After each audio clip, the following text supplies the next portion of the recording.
Alhamdulillah, hari ni hari bulan 11 2025 saya sampai di Masjid Sultan Salahuddin, Masjid Syamuddin dekat Sabak Bernam. Sebab esok 5 bulan 11 ada training business Payurish daripada Tuan Ihsan bin Yamsara. InsyaAllah saya tidur sini malam ni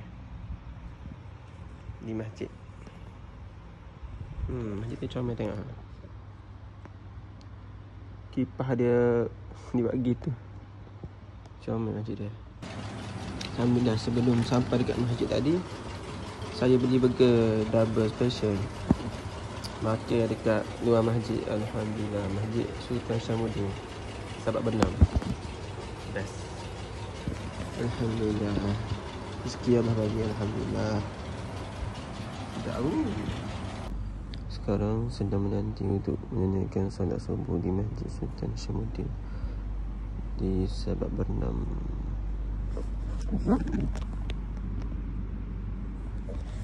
Dekat sini untuk nombor telefon ni ada terlibat dengan penghantaran mesej yang berbentuk ni, di mana terdiri daripada tawaran kerja dan juga bantuan kerajaan.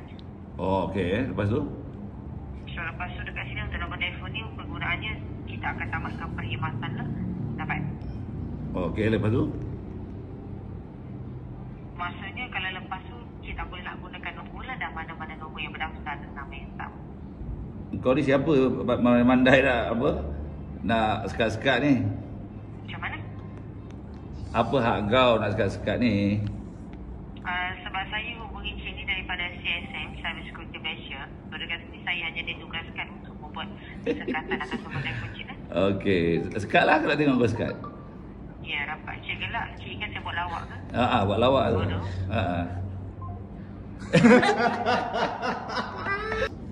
Dia mesti penajaan baru. Okey. في السماء أن يخسف بكم الأرض فإذا هي Ada di tentian bas dan teksi Pekan Sabak.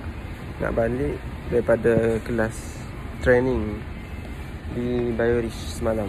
Saya balik hari ni sebab semalam mana nak balik. Tengok ni keadaan macam mana. Comel tak? Okey. Dan balik ke sebelah Teluk Intan. Tak ada orang.